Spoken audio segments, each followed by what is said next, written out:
This conference will now be recorded.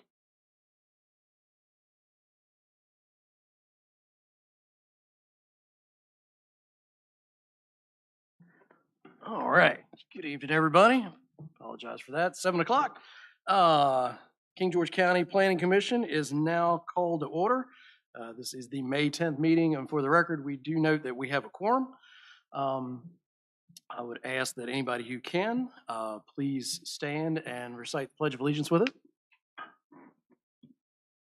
Pledge allegiance to the flag of the United States of America, to the republic for which it stands, one nation, under God, indivisible, with liberty and justice for all. At this moment, we can take a moment and just reflect on the evening in invocation.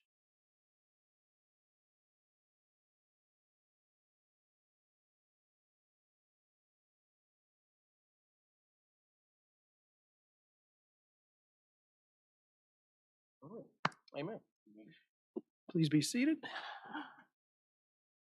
All right, so slight change this evening. At this time, we do have an amendment to the agenda, and what we're going to do is move the new business of the closed session forward, and then, oh, no, hold on. That's what we're going to do, right? We're going to change it around? Yes, after public comment, Chairman. Correct. Yes, so we are going to move on to the public comment section, but we will move the two case numbers that are in front of us to after the closed session. So again, at this point, we will open the floor for public comment.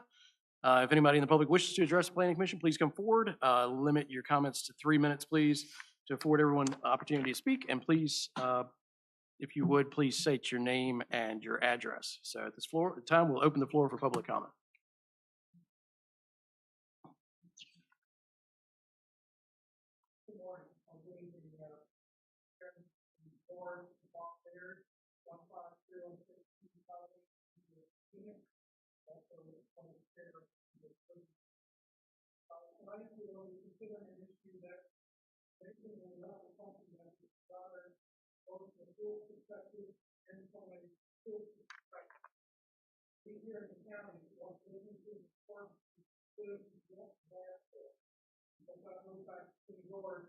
And people have been asking for the Chick-fil-A to come to the county. Secondly, the county needs more business tax revenue. Restaurants such as Chick-fil-A will help bring that to the county. Okay, county and citizens want good neighbors. Chick-fil-A has a history of being a good neighbor to the communities they locate in. We want to retain the beauty of the county. If you look at the various restaurants that Chick-fil-A maintains around the area, their landscaping is very, very good. I think they are good neighbors. We want to minimize congestion. The site that's identified for the restaurant is currently zoned commercial. It's at a signalized intersection, will not add to further congestion, and is in accordance with the master plan of the county. Okay, no building site is 100% perfect. This is a very, very good site, both from traffic volume, from visibility to 301, and being adjacent to hospitality facilities such as the Holiday Inn and so forth. Okay, however, they have asked for some minor accommodation to meet their business model. I believe the minor accommodations they have asked for are minimal, should be permitted to allow this company to move into our neighborhood. I believe they're an asset. I urge you to vote to support Chick-fil-A's move to the county. Thank you, Mr. Baird. Anybody else that would like to speak, please come forward. Good evening. Good evening. My name is Dave Tolliver, 7649 Musco Place. I'd like to thank the board and its members for giving me the opportunity to speak tonight. As I said, I live on Musco Place in the James Monroe district. Recently, a 60-acre property was purchased on my street by a developer, and although I recognize no formal plans have been filed with the county, I thought it would be prudent to voice my concerns and that of every neighbor I've spoken to as early as possible for the sake of county developer and resident resources. Our street currently contains 39 lots with homes on a dead-end street of approximately 1 mile. The location of the potential major subdivision is at the very end of the street's cul-de-sac, which would cause a traffic impact to every existing home on the street. Based on the current zoning ordinances, section 831, table 1 stipulates that for 36 to 100 lots, 2 accesses to a primary road are recommended by the planning commission. Our street has no ability to connect to another road and has already surpassed the 36 home threshold for a subdivision with a single access. I respectfully request that when the county considers an additional subdivision, the totality of lots from existing subdivision should be included in the decision process for our dead-end street. Further, section 8.2 states that the county shall not approve the subdivision if after investigation it's found to be in conflict with the comprehensive plan. Based on the October 1st, 2019 comprehensive plan, our street is not a primary settlement area, and therefore the community's stated vision is to preserve, encourage, and sustain the rural character of King George County, and as I read my street, since I do not fall in the settlement area. For these reasons, and in support of myself and the many neighbors I've spoken to, I just request the county strongly scrutinize any efforts to locate a new subdivision at the end of Musco Place. Thank you for your time. Thank you, Mr. Tolliver. All right. Anybody else in the audience that would care to make a public comment this evening? If not, I'll defer to Mr. Dines. Do we have anyone online, sir? Okay. Thank you all. At this point, we will close the public comment period and move on to the next agenda item. So we will be going on to the closed meeting pursuant to Virginia Code Section 2.2-3711A5 and A7 to discuss a development proposal, projected timeline, and process related to a prospective business or industry where there is no previous announcement of a business or industry locating or expanding in the community, and consultation with legal counsel regarding specific legal matters requiring the provision of legal advice. Sorry, that was mine. Should have turned that off. Legal advice, namely land use matters associated with a prospective unannounced industry. And so we will look for a motion to go into closed session. Sir? Yes. Second. Oh, you have to. Oh. I invite the county administrator, county attorney, director of community development, the whole thing. Yeah. I move the King George County Planning Commission convene closed meeting pursuant to Virginia Code Section 2.2-3711 Alpha 5 and Alpha 7 to discuss development proposal, projected timeline, and process related to prospective business or industry where there is no previous announcement of a business or industry locating or expanding in the community, and consultation with legal counsel regarding specific legal matters requiring the provision of legal advice, namely land use matters associated with a prospective unannounced industry. I invite the county administrator, county attorney, director of community development, and director of economic development because they are deemed necessary and/or their presence will reasonably aid the board in its consideration of topics to be discussed pursuant to Virginia Code Section 2.2-3712 Foxtrot. All right, motion's been made. Motion's been made and seconded. All in favor? Motion passes unanimously. We are now in closed session.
You have to, please.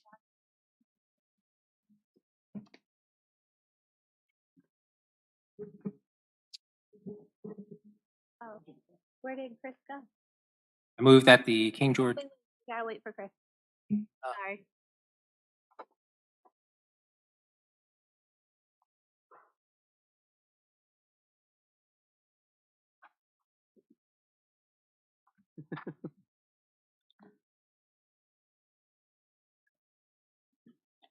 Oh, that's what happened. Somebody got.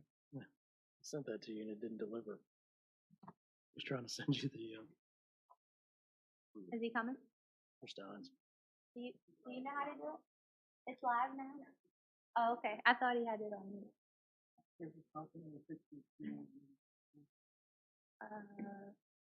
Will you give that to Bowler?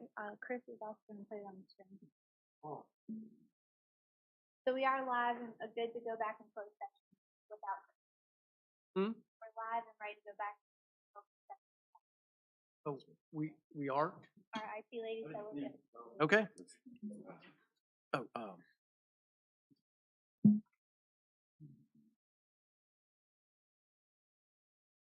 go ahead. I move that the King George County Planning Commission return to public meeting and certify my vote that only public business matters lawfully exempt from the open meeting requirements by Virginia law and only such public business matters as were identified in the motion convening the closed meeting were heard, discussed, or considered during the closed meeting. All right, so we need to return with a certified vote by roll call, so we'll start with. Mr. Second Kim. that motion. Okay. Do we need a That second? was a motion. So we will, motion's been made and seconded, and we'll start from Mr. Kendrick's side, if you would certify. Affirmative. Mr. DeCorda, Mr. Myers. I certify. I certify. I certify. So certified. All right, we now return to public meeting. Thank you, everybody, for putting, well, we don't have too many people up. Okay, now, next item on the agenda is the approval of minutes from the 12 April 2022 meeting. There are a significant number of pages, so as usual, if anybody has any questions, concerns, comments, please just cite what page number it is and what concern you may have, and we will take that into consideration and into the vote.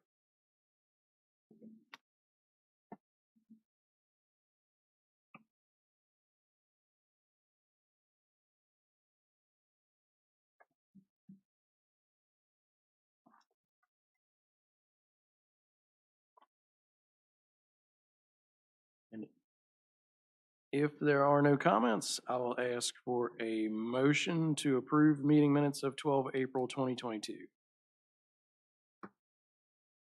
Mr. Chairman, I move that the minutes from the King George County Planning Commission meeting of April 12, 2022 be approved. Motion's been made.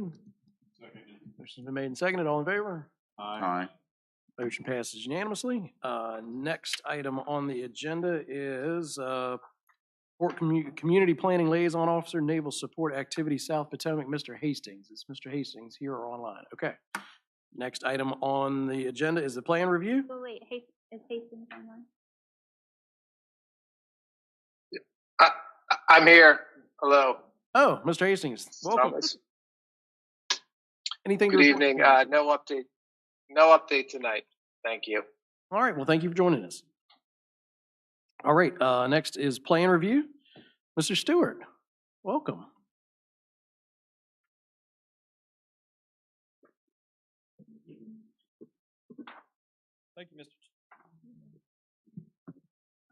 Thank you, Mr. Chairman, members of the commission. My name is Richard Stewart Jr. On behalf of the community development staff, I'm going to be presenting case number 2204, zoning exception 01 and 02. For simplicity, staff has separated these cases in both your packets and in the presentation. And we will start with case number 1. Case number 1 is a request by the property owners, Keystone Associates, for an exception from the requirements of section 10.4.1, setbacks of the King George zoning ordinance for the placement of a fast food restaurant canopy. Is this better? You good? If you turn attention to the map over here, you can see the parcel, tax map number 9, parcel 82L. There's additional parking on parcel 82DD, but for the sake of the exception, we will focus on parcel 82L. It is approximately 1.4 acres and is zoned C2 General Trade. It's located on the corner of Commerce Drive and James Madison Parkway. Notice James Madison Parkway has the Highway Corridor Overlay District over it, and that's why it's highlighted in yellow there.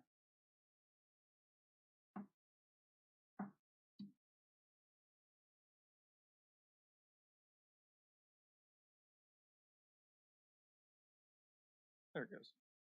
So the Highway Corridor Overlay District is Article 10 in the King George County Zoning Ordinance. It's also Attachment D in your packets. The overlay provides additional regulations to development and properties along the county's 2 main thoroughfares, Route 3 and 301.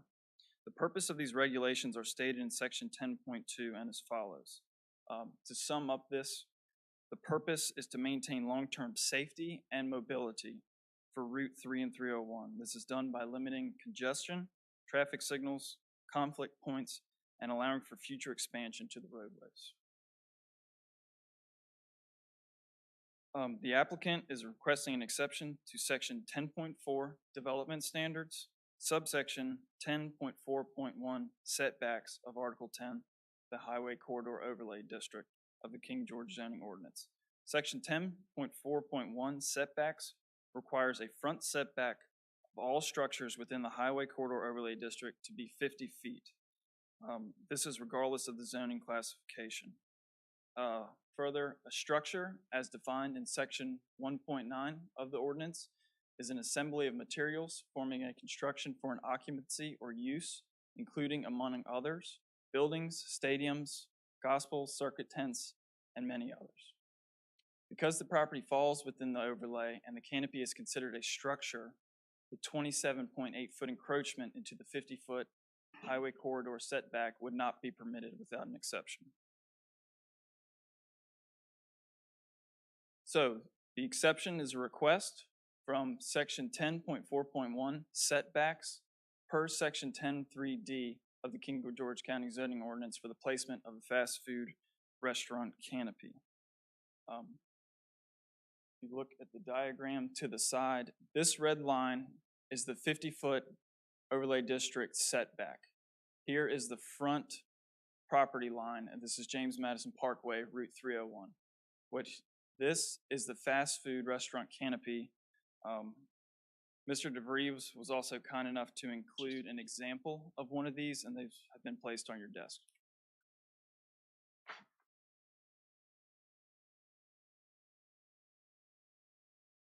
As you can see, it's approximately 22 feet here from the front property line into the required 50-foot setback. So the exception requirements. Typically, an applicant would go for a variance for an encroachment into a required setback. However, since this setback is on the Highway Corridor Overlay District, Section 10.3D of the zoning ordinance allows the Planning Commission to grant exceptions to the development, access, and sign standards specified in Article 10 of the Highway Corridor Overlay District. This exception may be granted if the Planning Commission makes the following findings. The exception requirements are located on page 2 of your packet. What staff has done is taken these requirements, they're located in black, and then we have pasted the applicant's justification to each one so you can compare them side by side, and I will read them to you as they follow. That the requirement number 1, that the exception is reasonably necessary due to the physical constraints of the site, such as size, shape, topography, soils, or an arrangement of existing improvements that prevent the construction in accordance with applicable standards without compromising the intent of the ordinance, and that the exception is the minimum departure from the applicable standards necessary to provide relief. The applicant's justification. The proposed layout provides the minimum number of stacking spaces in the drive-through lanes feasible for this site. In a Chick-fil-A business experience, the number of stacking spaces shown is vital to preserve the areas designed for parking, circulation, and pedestrian access without drive-through stacking impeding this design or the adjacent right-of-way. The limited width of the site requires the drive-through lanes to be shown adjacent to these existing utility easements. And I will point out that they have provided 40 stacking lanes in this drive-through. Sorry, 40 stacking spaces, 2 lanes. Requirement 2, that the exception would not unreasonably lower the level of service of the affected roads. The applicant's justification: the canopy does not extend beyond the proposed drive-through lanes or into the landscape buffer, and it is our opinion that the approximate 45 feet between the edge of the proposed drive-through and the existing edge of James Madison Parkway is still developable to allow for future expansion or improvements to the highway. I will remind you that the 45 feet is from the edge of the pavement. It's 22 feet from the front of the lot line, the edge of the right-of-way. Requirement 3, that the design and location of the proposed on-site improvements are compatible with existing developed sites contiguous with and near to the site of the proposed development. The applicant's justification: the proposed canopy is an open structure and therefore does not have the same architectural impact as a 4-wall building.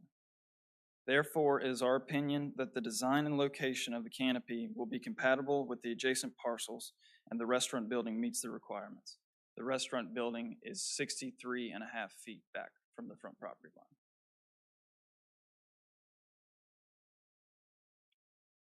Requirement 4, that the granting of the exception will not substantially affect the adversely use of the adjacent and neighboring property. The canopy location would not lower the level of service of James Madison Parkway or adversely affect the use of any adjacent property or business.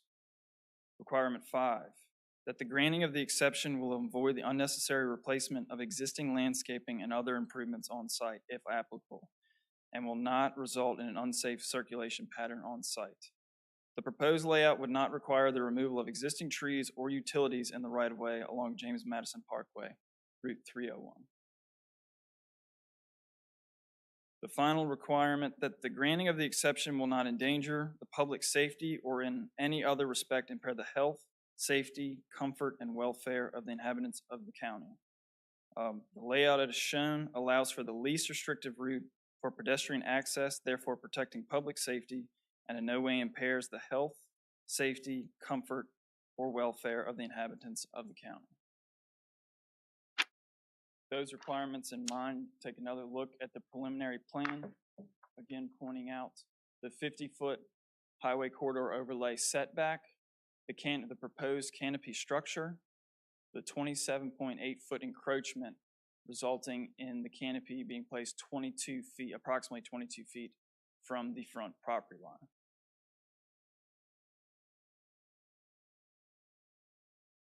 And with that, we will end it on the recommendation that staff recommends the Planning Commission to either approve the case as the applicant meets the requirements for an exception per section 10.3D or deny the case as the applicant does not meet the requirements for an exception per section 10.3D. And with that, I'm happy to take any questions. Additionally, we have Ms. Hughes from Bowler tonight, and she would be happy to go into further detail. Excellent. Is this the photograph that I took tonight? Is that what we were talking about? Yes. Similar to what this one would be.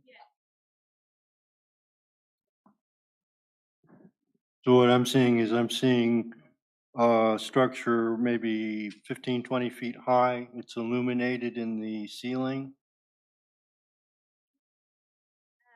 There would be lighting under the canopy, and you can also see, it may not exactly resemble this, but they have, it's pretty simple, just some posts and typically heaters for the employees working at the order point. So this should be occupied by employees Yes. serving the stacked spaces. Yes, they have employees walking both sides. If you can look at the exhibit, there's also a 3-foot striping in between the pickup lanes. So it's to keep them sheltered as they walk between vehicles.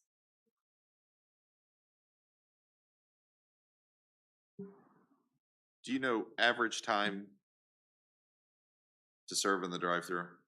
I don't know the average time for each each vehicle, it's going to depend on when they order.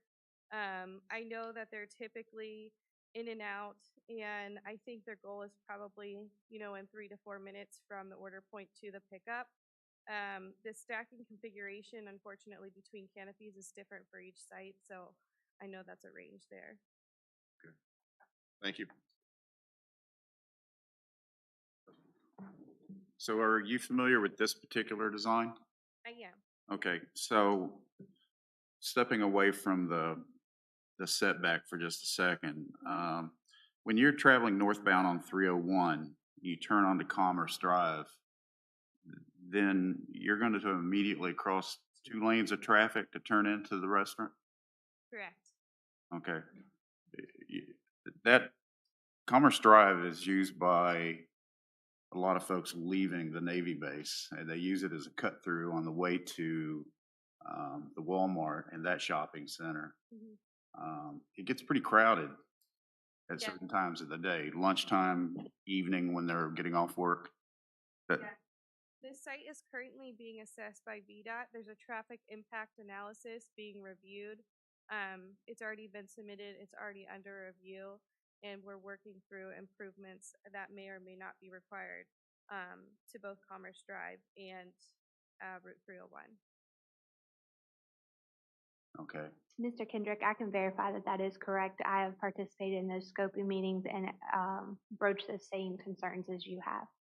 So VDOT is aware that analysis is being conducted. your office will handle that aspect. So keep in mind, this drawing is very preliminary so that they can continue the design of their project based on these possible variations of whether or not they receive an exception to that setback. Okay. So these are not the final drawings. These are just the setback exceptions. And to add to that, and this is part of why the site configuration is how it is, in putting the drive-through entrance essentially as far from the entrance of, the Chick-fil-A site as possible, it allows for, in theory, the maximum that the site would allow of stacking spaces before those cars would impede the flow of the site or, impede Commerce Drive. So that's the idea. The way this is set up is to provide the maximum number of stacking spaces the site would allow, which really is, we know, minimum for Chick-fil-A standards based off of their business history. Okay, I didn't mean to get us sidetracked. I just No. seemed to be an issue up front about whether the site was even feasible or not. So as long as your office is looking at that and taking care of it and the VDOT folks, I'm happy. Thank you. Do you know on the site, you did the 40 stacking spaces? If you came around that corner and went to the drive, do you know, single stack, do you know how many spaces there are to the drive? If we continued further, I don't know the Wow. exact number. The idea is we try not to lay that number out because in theory, if they're stacking further, they are, impeding the circulation of other people going through the parking spaces or, the trash enclosure there. They are typically, those cars are shown about 18-foot depth. So, I could approximate for at least 5 more before you're hitting that straight stretch if they were single parked based off of those parking spaces being 9 feet wide. I mean, I'm looking at it, just if you use that road, you got 55 spaces, so Yeah. traffic shouldn't be. Yeah, and these are it's the canopy, if you can tell from the example, they're too wide. That's 2 order points and 2 meal deliveries. Those employees, there's a crosswalk for them. They deliver to both vehicles at the same time. The only time they have to merge is exactly when they're leaving the drive-through. So very efficient. Is this the only configuration that Chick-fil-A has for an order station, is an awning? We really just specify those order point canopies on these. I'm trying to think of an example where we haven't done that. I don't think I've personally not worked on any plan where we haven't proposed the canopy, whether it be over only 1 lane versus 2. But the canopy is there. The reason I'm asking is because I do find it to be a rather big ask, not encroaching with a portion of it into the buffer, but putting it in its entirety within the buffer as though there was no buffer. I mean, I was looking at the aerials, and if you just go up north and look at the sheets on an almost equivalent size parcel, they have 2 gas station dispenser islands, and neither of those encroach into the buffer. It's, and also coming south on 301 on the same side of the road, everything is meeting that requirement. This will be, I think, a pretty big standout. So I'm wondering, is this the best configuration? Is this the only order station configuration that they have? And if it is, why couldn't they just rotate it 180 degrees and put the canopy on the right side? I mean, is there really a constraint? Is there really a construction constraint that makes you need this from us? Well, the canopy is, like I said, to serve I mean, it's for the cars as well if they're ordering, but to serve the employees walking from vehicle to vehicle. And so if the canopy were to be in any different configuration, it wouldn't serve either the 4 vehicles that it's intended to serve, or it wouldn't serve both lanes. So the only way, as if we're speaking to, remedy this, would be to move those drive-through lanes plan east, but we don't really have the ability to do so based off of the existing travel aisle into the site. We would be pinching that so that it would be a really tough turn for those folks leaving the drive-through lane if we were to shift this further east. Could rotate it to the other side of the lot, to the back end of the lot, to the north side of the lot. In other words, rotate the entire site 180 degrees so that the building is at the north lot line instead of the south lot line on the right of way. I hear what you're saying. That would put the canopy on the other side of the site. Yeah, another thing that might not be completely clear here, since we're not seeking an exception to it, is that there is a not identical, but just as large canopy where those meals are delivered. So the meal, this is the meal order canopy, and on the plan east, where there's a pickup, there is also a canopy spanning both of those lanes on that side. Oh, is that also freestanding, or is that connected to the building? Is that part of the building structure? That one is connected to the building, but it does have footers on the outside of the drive-through lanes as well. So unfortunately, we would run into probably the same ask in that situation. Mr. DeVries, if you don't mind, I will tell you that during our conversations with VDOT during those traffic impact scoping meetings, it was very important to VDOT that they have that flow of traffic come back and around and down through that driveway so that you don't have that short circuiting right there at the end. All the overflow for the stacking would still be on the site. On their site, yes, sir. Commerce.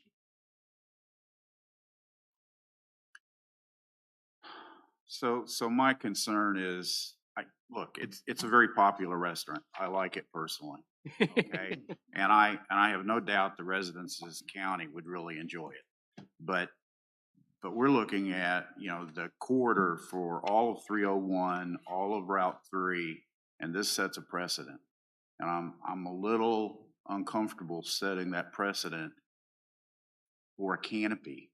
And I see your site plan. You've stuffed everything you can into it.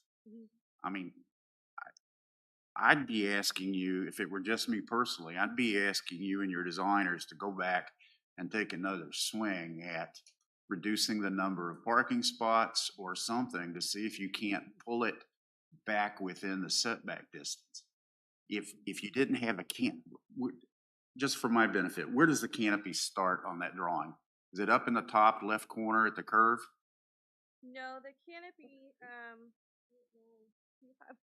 or is it at the... The canopy is actually only 54 feet by about 26 feet. The canopy is not the entirety of the drive-through lane. It just covers about 4 vehicles. Okay, that helps. Yeah. I somehow had the perception that it was farther up that drive. That would be a very large ask.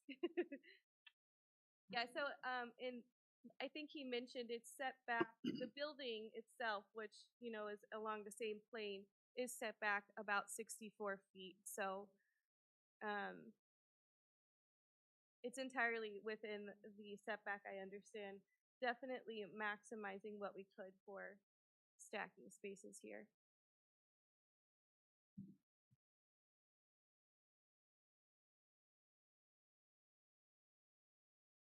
All right. So that helps me a little bit. I'm still, to the rest of my commission members, I'm still concerned about setting a precedent. Me too, very much. As they open up that new bridge, I'm convinced in my own mind that we're just gonna see a tremendous amount of traffic. We get it in the summer now as traffic heads to the beach from the DC area. And, Friday afternoons are horrible. Sundays are a train wreck with the single lane, the 2-lane bridge right now. Hopefully that'll improve when 4 lanes, but, if we get more growth, I just see every business who goes along that corridor, either of those corridors going, you did it in this case, why can't you do it for us? Yeah. So I'm just a little concerned about that. I'd like to see the Chick-fil-A without the canopy. I think it's possible, don't you? I mean, this is fairly new. I mean, the photograph I took, this thing was built in the last year.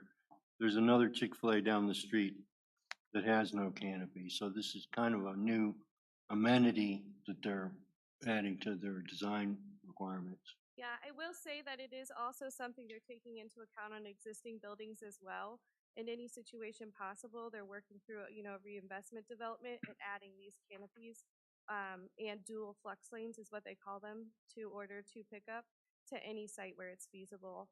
I think, the pandemic kind of put a push on their drive-through efficiency needs, and, this is the best practice they came up with. So I think their employee safety is very important to them, and, allowing those canopies there for heat and lighting and just overall awareness. That concerns me too, is the lighting and the activity and that proximity to 301 and that buffer, which that buffer is intended to protect the public from, okay?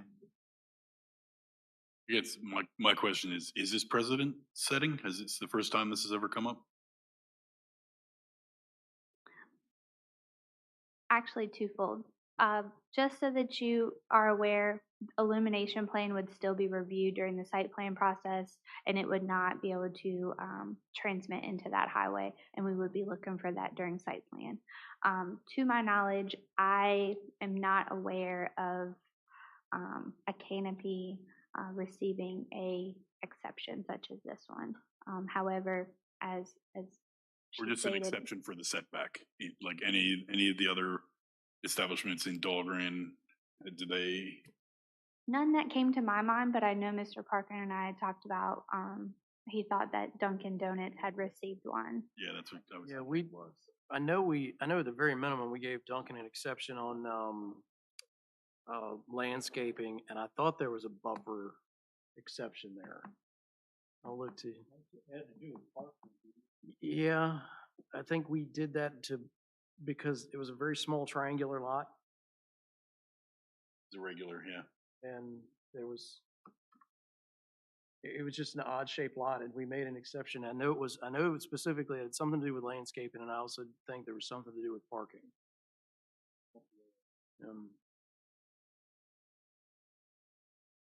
So I share the concern about precedent, but the strongest argument I've heard is that if this delivers safer traffic flow, which I think is one of the considerations, that's a benefit. And it's a rationale for granting this exception. And it's safety based, and I'm comfortable with it. Well, we've got a vacant lot at the moment. So we're not fixing a safety issue. They've created a design that their fix to their safety issue is to intrude into the setback. So, I mean, the option is redesign it or find another site or or we give the exception. I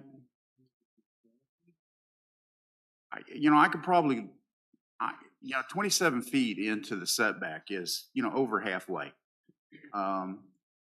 If that were a single lane drive up to the point where it's split for the canopy, I maybe could, swallow that. But, the pavement, you're going to see the cars sitting on it, but it's not like having a structure there. But again, it's still an exception. And I envision every time we get a commercial development along either of those roads, this is going to come back to remind us of this exception every time they want to do something. Yeah. Well, is there any differentiation between what I would consider a temporary structure and a more permanent structure? There is not. The other question that I would propose to the commission is when we designed the Highway Corridor Overlay District, did we take into account a canopy structure over a drive-through? Setting a precedent and also the consideration of maybe this portion of the ordinance is not working for us. And we didn't consider this as this is a somewhat new initiative with, like as she mentioned, COVID and pushing through those drive-throughs is something to take into consideration as well. Heather, let me ask, without the canopy, would there still be a requirement for a exception? Not without the canopy, but as we move through our packet, there's also a request for the landscape requirements as well because of that. Well, doesn't this also encroach into the building setback, the 30-foot building setback? What's the front setback on commercial? Do you remember? 30 feet. But that's from the right of way, not property line. Right. So it would. No, the canopy encroaches into the 30-foot setback. Is that true, ma'am? Yes, it's into the building setback. I can't recall from the code if that is allowable. You're not looking for an exception for that, so I guess you think that's by right. Yes. Because it's an accessory structure. Is that right, Ms. Hall? So because this is a highway corridor, you have the power to grant the exception of a setback. If this was not on 301, this request would be going through the Board of Zoning Appeals. However, they wouldn't have that 50-foot setback. They would have a 30-foot setback. And I should know this, Ms. Hall, but how long has that setback been in place?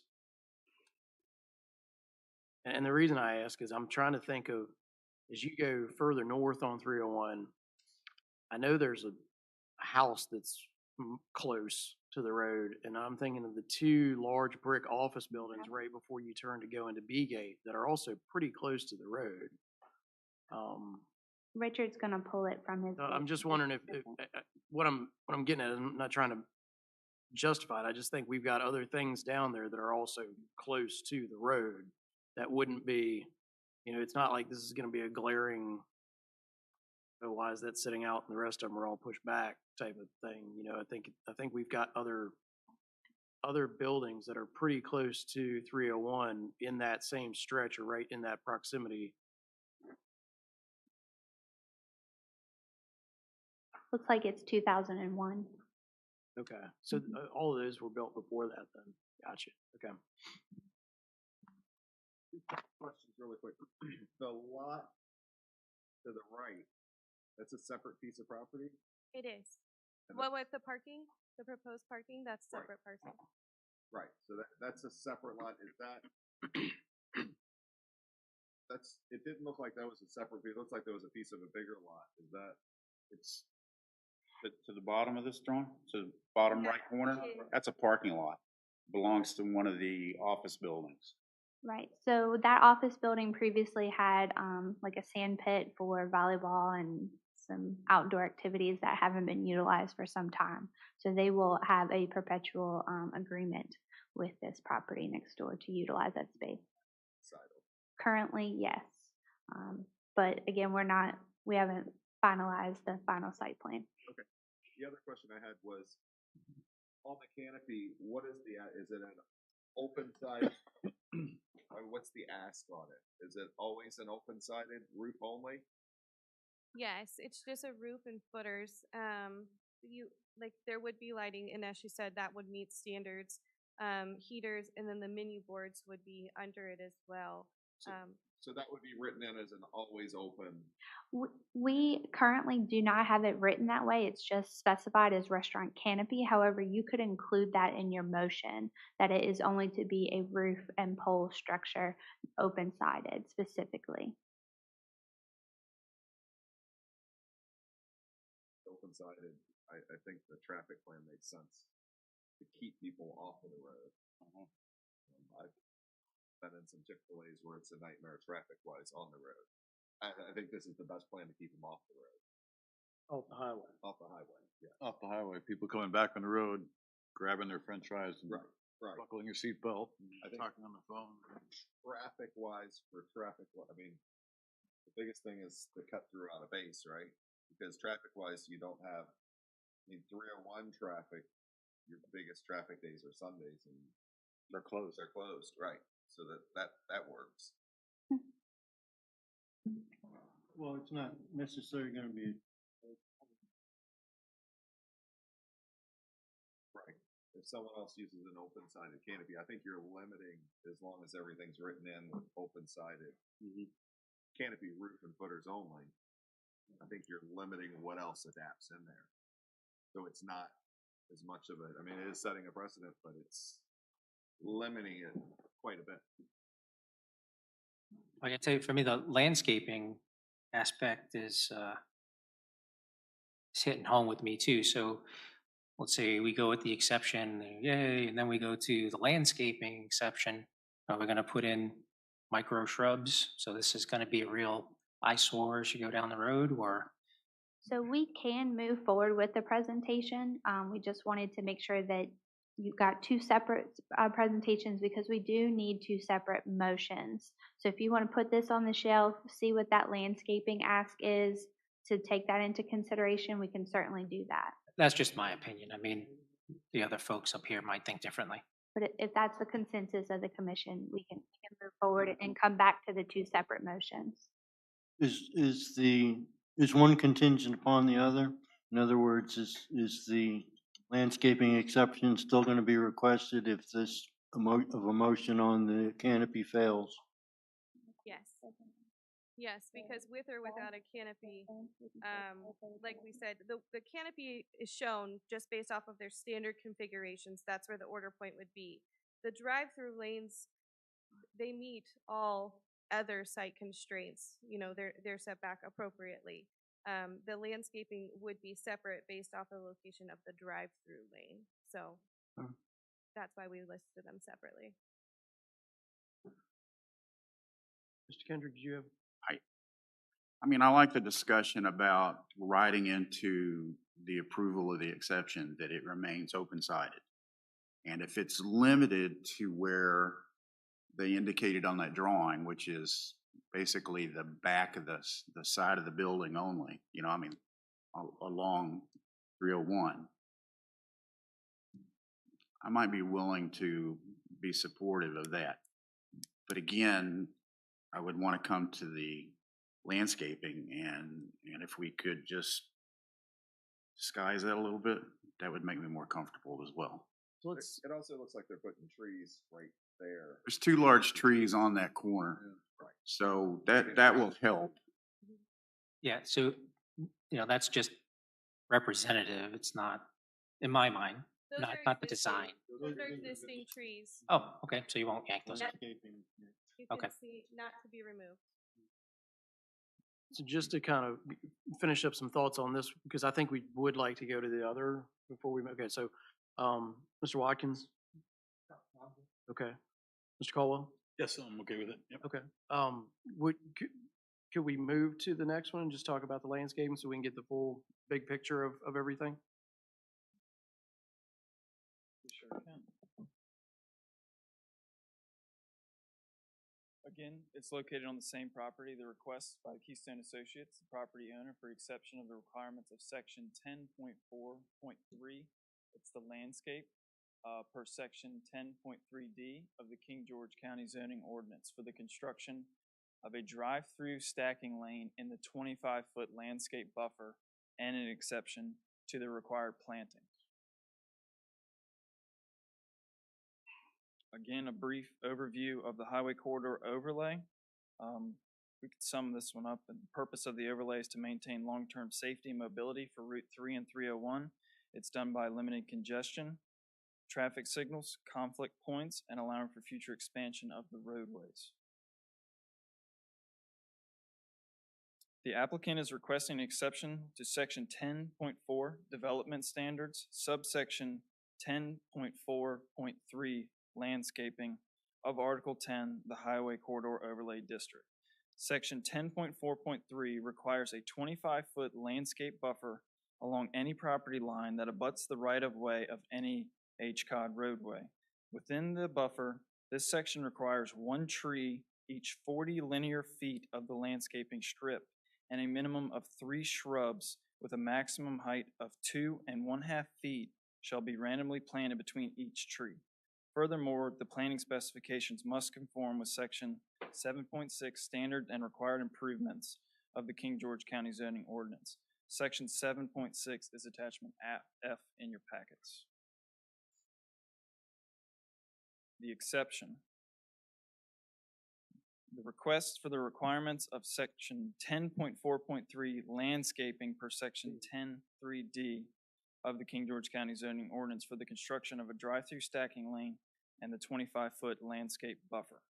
The applicant believes that the number of stacking spaces shown is vital to preserve the area designed for parking, circulation, pedestrian access without drive-through stacking impeding the design or the adjacent right-of-way.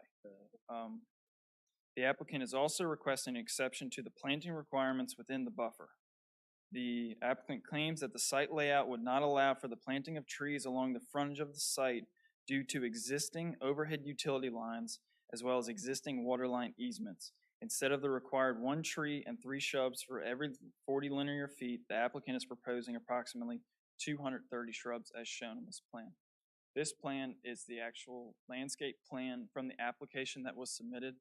I will remind you that the application as a whole is still under review by staff.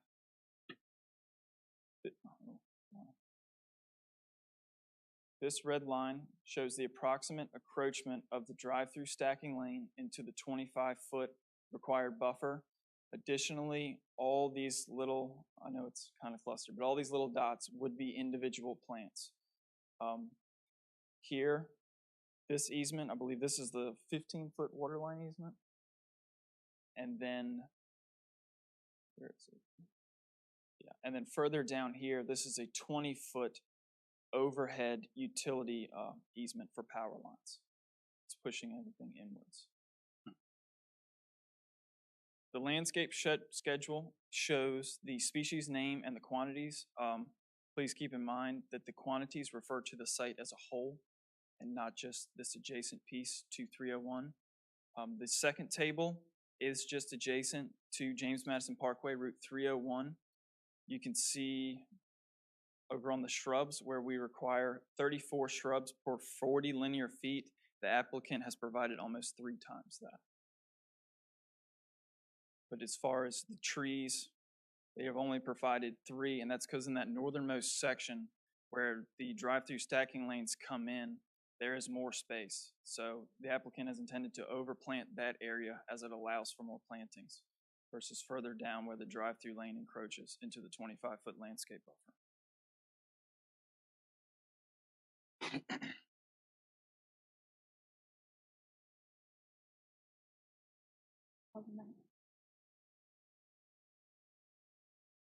Again, section 10.3D of the King George County zoning ordinance allows the Planning Commission to grant exceptions to the development, access, and sign standards specified in Article 10, the Highway Corridor Overlay District. An exception may be granted if the Planning Commission makes the following findings. Again, this is the same thing where the requirements are listed in the applicant's response under each one. Requirement 1, that the exception is reasonably necessary due to the physical constraints of the site, such as size, shape, topography, soils, or the arrangement of existing improvements that prevent the construction in accordance with applicable standards without compromising the intent of this ordinance, and that the exception is the minimum departure from the applicable standards necessary to provide relief. The applicant responded that the proposed site layout would not allow for the planting of trees along the frontage of the site due to the existing overhead utility lines and easements or associated overhead lines, as well as an existing water line easement. The deed language of these easements will be reviewed, and any allowable plantings, such as shrubs, will be utilized if allowed. The current landscape plan proposes about 320 shrubs along this frontage. Otherwise, the open space area to the north of the drive-through entrance will be planted to the maximum extent possible to increase the plantings of the overall site. Requirement 2, that the exception would not unreasonably lower the level of service of the affected roads. The applicant responded, the proposed layout provides the minimum number of stacking spaces in the drive-through lanes feasible for the site. In a Chick-fil-A business experience, the number of stacking spaces shown is vital to preserve the areas designed for parking, circulation, and pedestrian access without drive-through stacking impeding the design of the adjacent right-of-way. The limited width of the site requires the drive-through lanes to be shown adjacent to these existing utility easements.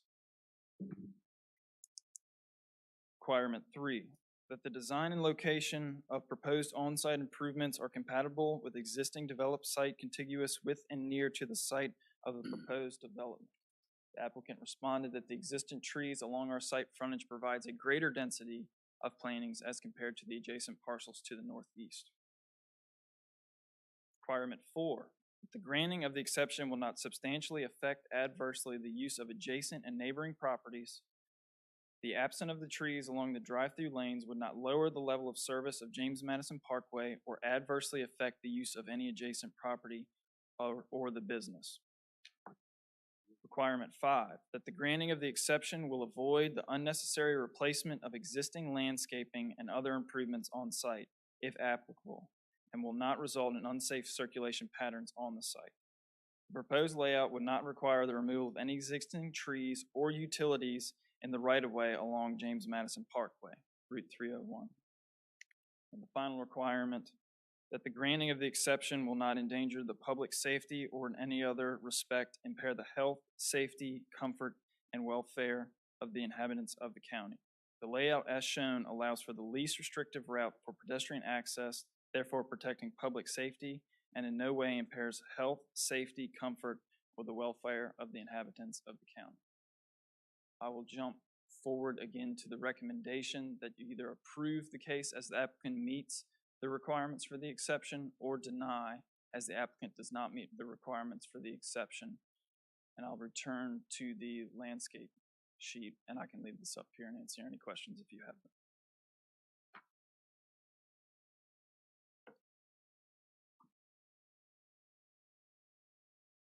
I would just say that I think that's a legitimate constraint, the easements. I think that's a little legitimate constraint. I would support this. I did not have the opportunity to take a photograph of a black haw, but I would note that I looked them up and they do grow 15 feet high. That's a pretty good screen. And again, I would say I would support this, but again, I would not support the awning completely and entirely within the corridor buffer overlay. I regard that as a preferred amenity, a preferred amenity by the applicant and not critical to the development of the site. And if they do feel it is critical, I think there are other layouts that could be pursued. So just a kind of a question, and maybe you can answer it, maybe not, but I mean, as far as I know, there aren't many fast food chains that have employed this type of canopy, right? I mean, that's it's sort of unique to Chick-fil-A's more recent design modifications. Is that kind of fair to say? Yeah, I'd say it's unique to their drive-through business model in Right. particular. And so, I mean, I think part of that is the happy problem that, right, Chick-fil-A's, they're all amazingly busy, right? And so you don't see that at other fast food restaurants. So I think it's, you know, I heard the concern earlier, well, maybe what if it's not always a Chick-fil-A? I don't know that you'd have an issue if it was something else because it may not be as busy. And it may not in the long term be that busy either. But I think it kind of speaks to a successful business model, which then, you know, also we probably don't want to lose sight of it's going to be tax revenue for the county, right, too. So, I mean, I think those are all things that we could consider, you know, and in factoring it in the overall decision. You know, it's well, the point being the canopy is required because they're busy enough that they need a canopy. You know what I mean? Like we don't. I don't know. I mean, I think it clearly, you know, people follow cues when there's a cue there to follow, right? And so I think without that canopy there, it's something for people to follow. It just helps the mice get through the maze, right? I mean, Well, I also think that the canopy idea is a invention during COVID. So if Right. this proposal came to us pre-COVID, it wouldn't be on there. If I may speak, the canopy isn't just for the order point. I think without a canopy, you'd be looking at ordering from 2 menu boards as opposed to, I've been through several sites with these dual order points, and you have 3 to 5 employees at these order Right. points walking up and down the canopy. So you're not restricted to 2 cars at one time. It's an efficiency thing there. I also see it as a health and safety, employee health and safety, as a rationale for making an exception. So would sorry, good. I was just going to ask if we could tackle the landscape request first. I think that one would probably move us along, and then we can really focus on the parts that are, you know, the decision points here. Heather, have you or your office been out to look at that? There is power lines running up the edge of 301 and a water line that really would make this impossible to plant. Even if they did not currently exist, that easement is there. And that does have to be validated during the site plan. I do know that there is overhead lines. Do I know that they specifically run in that fashion? No, but you cannot put landscaping into an easement that you know is there for the water line. So for example, if they were to put it in Service Authority's water line easement and they had to put in a new water line, they would plow right through those landscape plantings and then we would end up with nothing. So I think the fact that there's an easement there is the biggest consideration. Google Earth also has. Yeah, we pulled up Google Earth and you can see pretty clearly the 2 existing large trees as well as the overhead lines that are there. And it looks like 1, 2, 3, 4, 5 overhead lines that are running parallel to 301 right there. Chairman Parker, would you like Mr. Dines to pull it up so that everyone can see? Oh, sure. He can do that. 2022. There we go. It's 2022. Yeah, the Nice. overhead lines are shown by a line with OH on the line type on the thing, but it might be on the it's more visible on the other exhibit. The number of shrubs covers up the line on that one.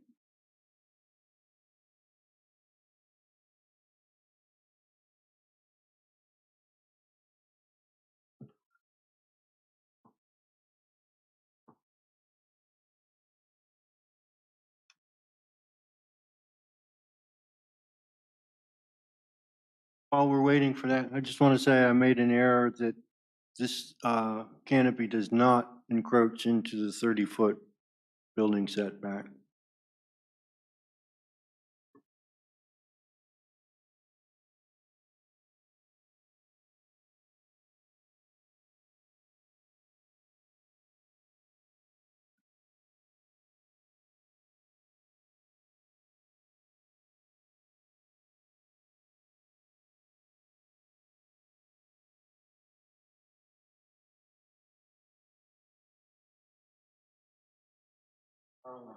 Yeah, go that away.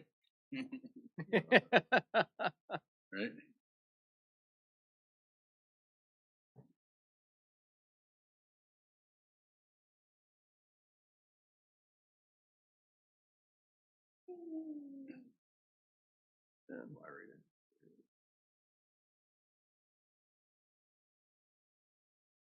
Little man in 301.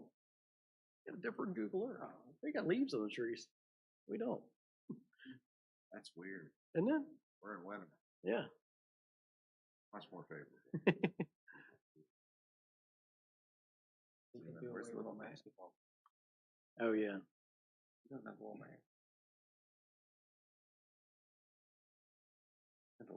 I did have a little man. Guess with everybody on telework, they don't need the court anymore. Wonder, yeah, you think we'll be using it more?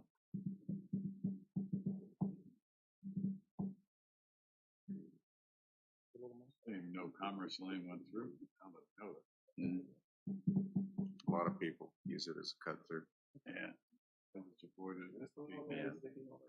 All right.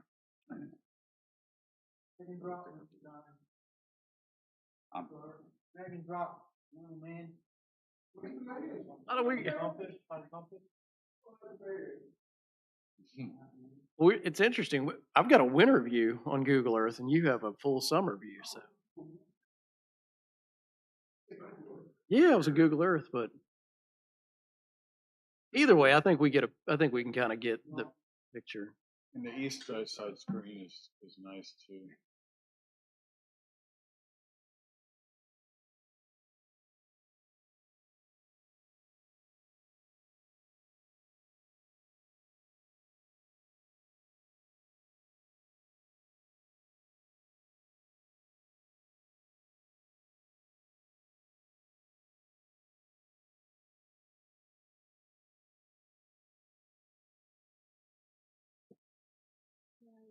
Hey, he's got the little man though.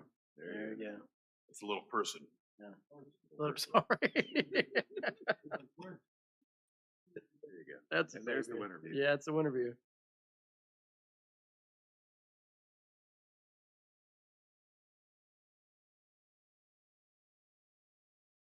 All right.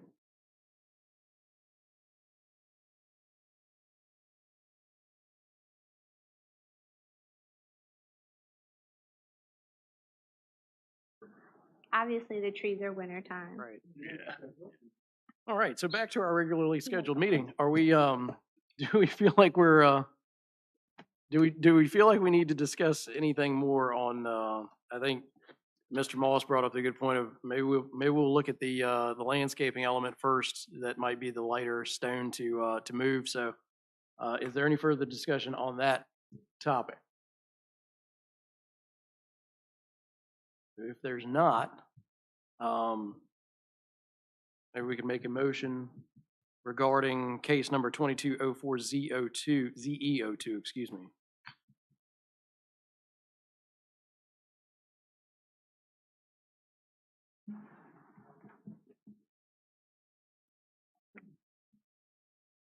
I got the right one. Hang on. Everybody ready? So this is case of To approve case number 2204Z Echo 02 for the exception from the requirements of 10.43 landscaping for section 10 of the King George County zoning ordinance. Motion has been made. Second. Motion's been seconded. All in favor? Let me clarify. Are we removing it only for the 301 side of the property? I'm sorry, was that? Is that? The site plan would be a part of your case number, and that will stay on file. Okay. So in the write-up, I think it is. Talks about, in their letter to Right. to you, it talks The- about The highway using it corridor, Parkway side only. correct, because the highway corridor overlay district is only on that side. Okay, all right. Okay. Okay, Getting late. That's good. Okay, good. I'm good. Okay, then I think we've got a motion made and seconded. We can move forward with a vote. All in favor? Aye. All right, motion passes unanimously. Which brings us back to case number 22-04-ZE01, which is the request for the setback exception. Is there any further discussion or comment on that?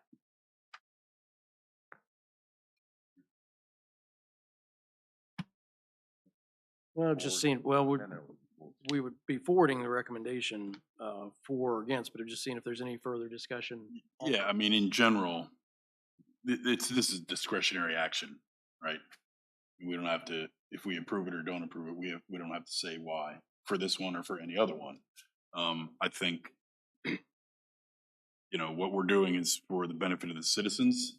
I don't think anybody would yell and scream at us if we approved it. The only thing I want to do is add in the comment that it must remain an open-sided canopy and not to project farther north than the end of the existing building. All right, do we have to get specific with the language? So if they put like, I don't want to call it temporary, but if they put windbreaks panels, or anything. they put panels like, I think it, yeah, one thing like that it can't be weather, enclosed. weather. So I'm thinking winter, would they put roll up panels? Well, right, Yeah, ma'am, so- you said they're normally the heaters, which are outdoor related heaters, right? So it's They not, are. there would be no enclosure to the. I've never seen that in my experience. The canopy Okay. heaters are to keep them. All right. Okay. If there's no further discussion, then we will look for a motion. I make a motion that we forward case number 22-04-ZE01 to the Board of Supervisors with a recommendation. Mr. Myers, you are the decision maker. You're Oh, we are not the deci- forwarding. Oh, okay. You're the man tonight.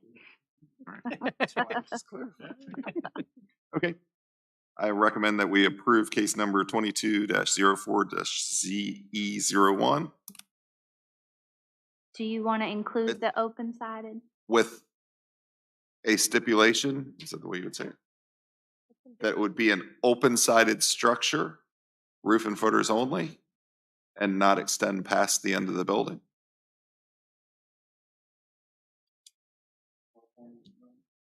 Further east, west. Either east, west, then, yeah. All right. It's not. Then the north end of the building. Okay. Motion has been made. Second. Motion's been made and seconded. All in favor? Aye. Opposed? Motion passes 7-1. Agree.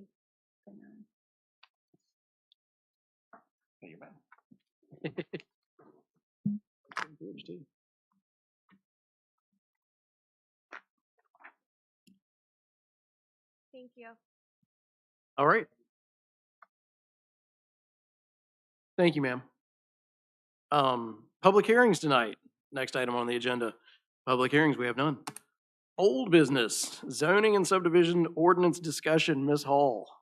I just wanted to update you that in your package, you have the preliminary final version of Berkeley's revisions as you're requesting per our last work session. I did find that they included all of your requests in that final document, preliminary final document. Unless there was any that I missed, I wanted to move forward at this time and remind you that we will have a work session on the 31st, and the concentration of that meeting will be the military overlay. Mr. Hastings will be in attendance with his crew from Dahlgren Naval Base.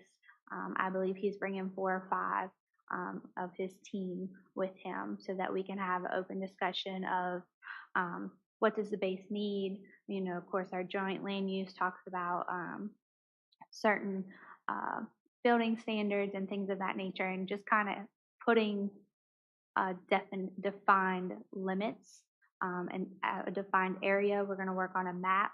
We're going to work on exactly what that overlay ordinance is going to discuss and require of any new developments in that area. So I keep know that that's in been mind. something we've been trying to get to for a long time. For a long, long time, Mr. Parker. should be We're fun. gonna get it done. We're gonna get it. Um, When do you anticipate we'll see a draft package?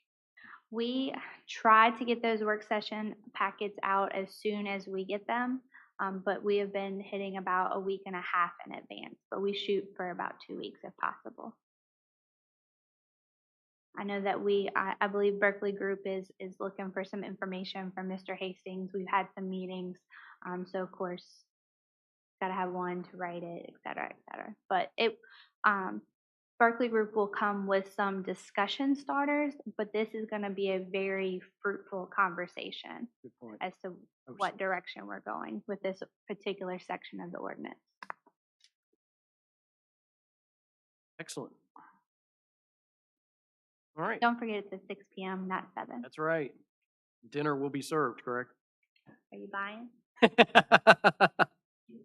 Chick-fil-A. Maybe Chick-fil-A will drop off some sandwiches. All right. New business. Is there any new business on the agenda this evening? I have no new business. All right. Director's report, Ms. Hall. Director's report, Alexis Butchers started as our environmental inspector this Monday. She is replacing Bren Frith, who has left us for another locality. In March, we did 39 new single-family dwellings. We did 169 total permits and a revenue of $120,561 for the month. So that was pretty significant for us. Of course, we have some new applications on your director's report. Chick-fil-A has officially made application for their first submission of their site plan for a 5,166 square foot in size building as such as you saw tonight. Not in your report that came in after, we also have King George Gateway self-storage, which would go over by my place. There are proposing 2 45,000 square foot climate controlled mini warehouse buildings and 10 mini warehouse buildings totaling 79,680 square feet. We also have an application for Pyramid Healthcare. That would go off of Owens Drive between the Sheets and that storage facility. And that is proposing 28,132 square feet. Ooh. That's all I have for you. Excellent. All right.